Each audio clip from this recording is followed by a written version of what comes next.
Hello, Vault Dwellers, and welcome to another Deck Tech Speedrunner. I run you through a Magic the Gathering EDH deck tech as fast as possible, where I try and get you through not only the deck list, but explain how it plays, and take you through a couple of hands as well. If you want to check out this deck, you can go in the link in the description below where you can test it for yourself on Moxfield, as well as see some of my other decks that I'm working on.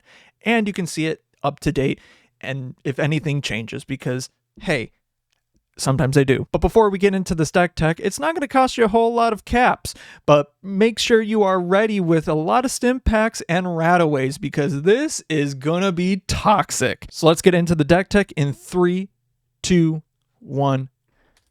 So this deck tech that we're going to be looking into is based off of Frank Horrigan. He is the commander for this deck, and it does a lot of things, but it's mainly about proliferating and basically swinging out as large as you can. You can do this as a Voltron deck, but it's kind of a little bit of both. It's a lot about proliferating, but it's also a lot about basically doing a little Voltron-y things with him. So of course, Frank Horrigan, when he has indestructible as long as it is attacked this turn, and when it enters a battlefield or attacks, proliferate twice, which is crazy because there's a lot of things that will get counters and tokens and other things like that. So for your planeswalkers, you got Garruk, which will benefit from a lot of these proliferating effects, which makes it easier for you to ult him, which allows your creatures to do +3/+3 trample. And for Vraska, Betrayal Sting, although the version that you can see is in Phyrexian, will help with proliferating a lot. But a lot of the creatures and a lot of the things that you can have in this deck just help out a lot that they were printed recently, and the prices of them are not too bad as well. You have a lot of Phyrexia All-Will-Be-One cards in there. You have literally from the pre-con that this came from. You have some Doctor Who cards. You have a lot of cards that are, again, like Evolution Sage. This is another card that was just printed recently, and it gets printed quite a bit in proliferating decks that really care about this sort of thing. It is a very good card to do. Just looking through just a lot of good cards that you will get. Railway Brawler will be a card that, if you can find it, it's really, really good, because when Frank Horrigan comes on the battlefield, it proliferates. It does that, so I think you could probably stack it in a way that it comes with X +1/+1 counters, and then you add 2 more tokens onto that because of that proliferate effect. So Frank Horrigan would then come out as a 16/16 or a 16 whatever, but then add 2 more, so 18. And all you have to do really is to add a couple little artifacts with, you can easily do and get a lot of ramping in this, and get as much. You can pretty much get this into when he comes out, it's an instant kill. I am not joking. It is an instant kill if they have no way to handle it. And one way to make it help out a lot, I'm trying to find where it is, that you have a lot of artifacts in this deck to help with that instant kill. Lightning Greaves is incredible for this, to help you get that haste off and make sure that he attacks. But a very, very good one that came from the Commander Precons from that set is Silver Shroud Costume, basically making him unblockable. So, again, instant kill. And, again, this is a little bit of pseudo-Voltron, but with the trample as well, if you are able to pump him up enough, you can get that kill off quite quickly. And there are many ways to protect him, such as Heroic Intervention, Inspiring Call. Mutant Spray is pretty good to just add more counters. You have a lot of things to add counters and destroy things, and to make sure that you are able to proliferate as much as possible.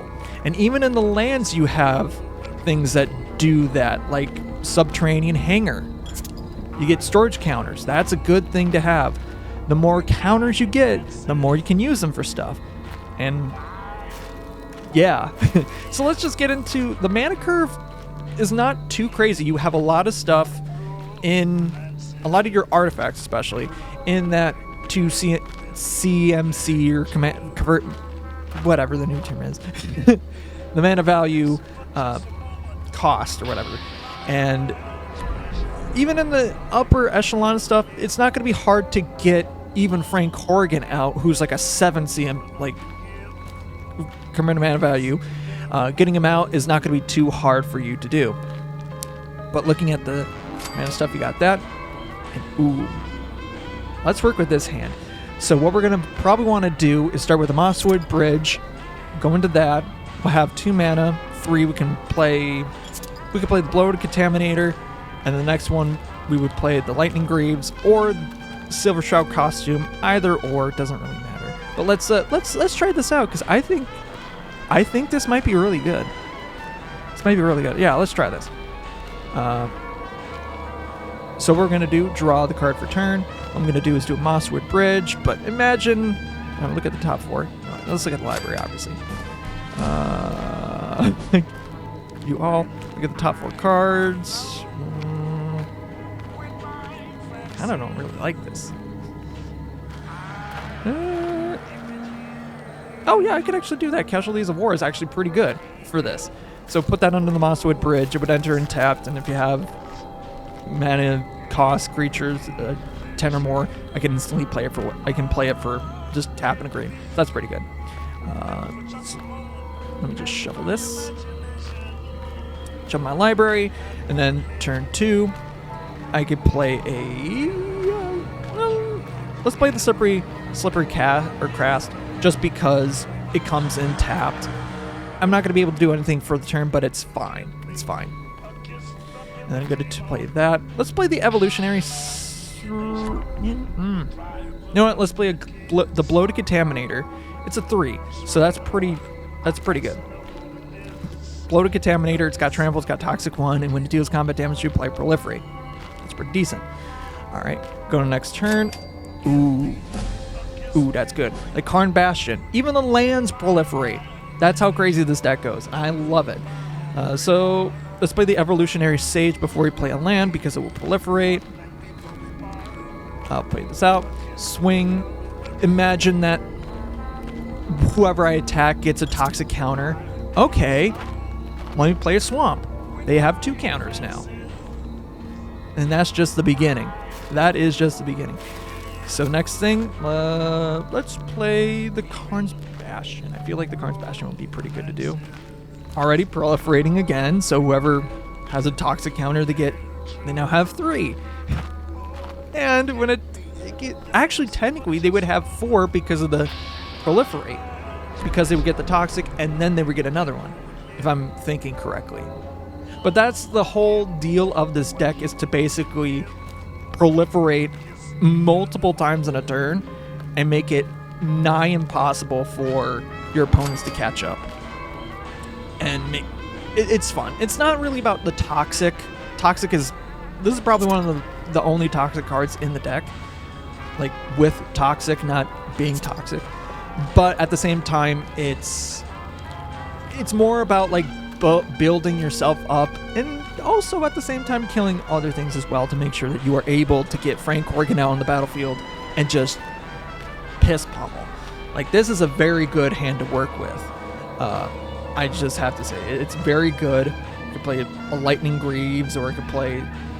I have a lot of ways to do whatever, to put a +1/+1 counter, stuff like that. I love this hand. Like, I could work with whatever. I would probably do the Lightning Greaves, and then... Not that I would do. No. But yeah, that's basically what this one does. I'm just going to do a different hand just to give a better understanding of what this looks like. So let's draw the card for turn. Just imagine that there's multiple players. I'm going to play one of my tap lands. And then go to my next turn. Got Command Tower, that's pretty good too. I think I want to play the Hunter's Maze, so that's fine. And there, like, if there is anything I want to put in -1/-1 counter, it's fine. It doesn't matter.